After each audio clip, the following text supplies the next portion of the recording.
ล่าสุดมีการเคลื่อนไหวของ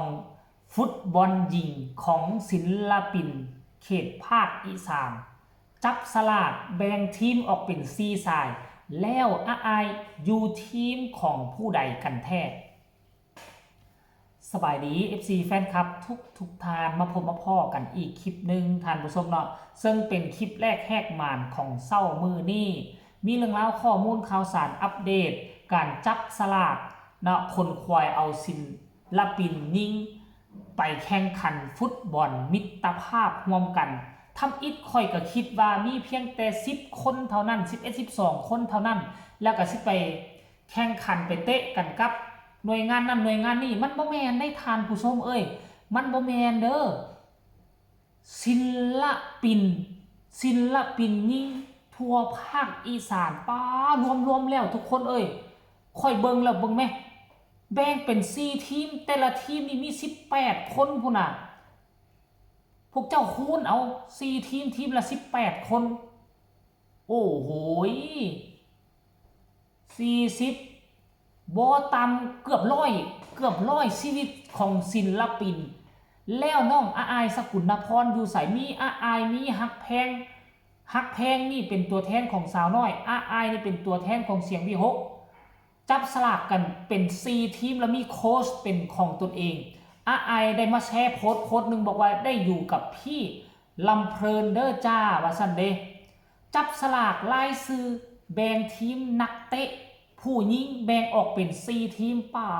โถทีมที่1ทีมโค้ชเบิ้ลปทุมราชว่าซั่นเด้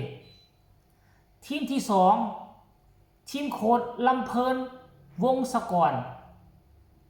ทีมที่3ทีมโค้ชเบนมาดบ่นี่เบนอีหยังทำชม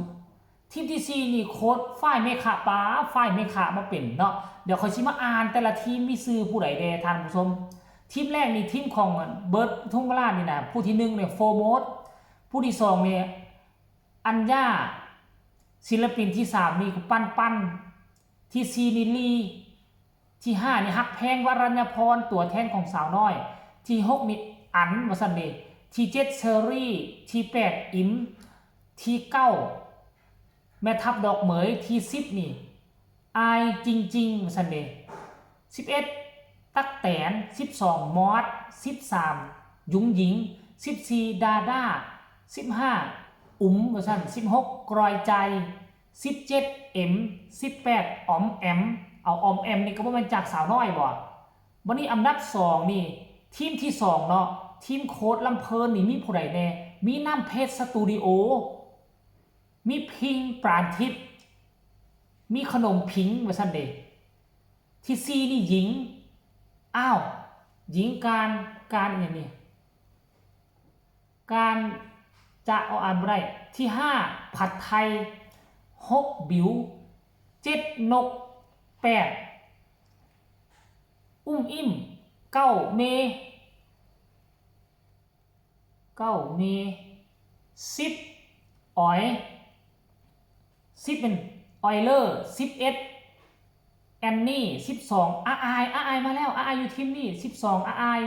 13พาว14ต้นเฟิร์น15เปียโน16พอใจ17พาว18สะแนมอันนี้คือ2 ทีมได้นี่มาทีมที่3โค้ดเบนเนาะมีผู้ใดได้ที่1นี่พลอยที่2อาราที่3นี่คะแนนที่4หมิวนี่ก็จากสาวน้อยตัวนี้ที่5ปอมแปมนี่ก็จากสาวน้อยบ่นี่ปอมแปมนี่ออกแล้วเนาะที่6หมิวเซียที่7เนตตี้ที่8ส้มโอที่9ยกที่10ไข่มุก11มี12คำแพง13เนส14นุช15คำเตยไม่น่ะ16น้ำสุนิตา17เนสกาเฟอันนี้ทีมที่3เดี๋ยวมาทีมที่4อดทนฟังเอาเด้อถึกศิลปินผู้ใดอยู่ทีมใดก็เข้าไปสนับสนุนทีมนั้นก็แล้วกันเด้อพ่อแม่ก็ได้ทีมที่4กับทีมของไอฝ้ายเมฆะ1กับหมิว2เบล3ฮันนี่ 4ชมพู่5บุ๋ม6แพท7เฟิร์น8กระต่ายโอ้กระต่ายท่านผู้ชม9เนย10อันนี้มันอย่างพัดบ่นี่11แคท12ข้าวฟ่าง13หน่วย14นุช15เจ้า16ปิ๋ม17เฟื่องฟ้าอันนี้คือ4ทีมน้องอาอายอยู่ทีมที่2ทีมของโค้ดลำเพลินอยู่กับผู้ใดเนาะนี่ท่านอิมว่าซั่นเด้อยู่กับบิวท่านผู้ชมโอ้ยแล้วก็กับหญิงอีกตึมงานนี่บ่ได้มาเล่นค่อยคิดว่านะมีศิลปินส่วนอาอายไปเพื่อจะเอาไปเตะกระซับมิดกับองค์กรใดองค์กรหนึ่งแล้วมันบ่แมนอันนี้มันเป็นเทศกาลของศิลปินเนาะเทศกาลของศิลปินหญิงเขตภาคอีสานสำนักนี่นะร่วมตัวกันเกือบ100กว่าชีวิตแบ่งกันเป็น4ทีมที่จะแข่งกันวันที่8นี่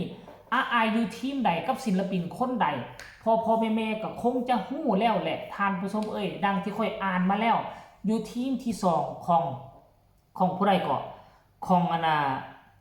ลำเพลินวงศกรค่อยเราไปลงพงศกรนี่วงศกรคนละนามสกุลเนาะนามสกุลคือชื่อนี่นามสกุลนี่คล้ายๆกับชื่อพงศกรคือกับบอสนกท่านผู้ชมแล้วอาไอจะไปได้หรือบ่ท่านผู้ชมวันที่8นี่มีคอนเสิร์ตใหญ่มีการจ้างงานมาทางวงเสียงมี6นกพงศกรแล้วจะปล่อยน้องอาไอไปหรือบ่แต่ว่าหมู่บ้านนี่บอสนกพงศกรก็ไฟเขียวแล้วอนุญาตให้ลูกสาวอาไอเรียบร้อยแล้วได้แต่บ่ฮู้ว่าสิมีการเปลี่ยนแผนอีหยังหรือบ่เพราะอยู่คนละจังหวัดไปแข่งอยู่ที่ขอนแก่นคอนเสิร์ตของเสียงวี6นี่อยู่ที่อุดรเดี๋ยวเฮาก็มาลุ้นเบิ่งว่ามีการเปลี่ยนแปลงอีหยังบ่สำหรับตัวน้องอาไอก็ได้สำหรับตัวน้องฮักแพงวรัญญพรนี่อยู่ทีมนึงก็คงจะบ่มีปัญหาอย่างท่านผู้ชมเดี๋ยวจะได้พบกันกับทีมอาไอแน่นอนระหว่างพี่สาวฮักแพงกับอาไอจะได้ดวลกันว่าผู้ใดจะทำประตูได้ก่อนกันระหว่างฮักแพงกับน้องอาไอสกุลพรคลิปนี้ก็เอามาฝากกันตอนเช้าๆคลิปนึง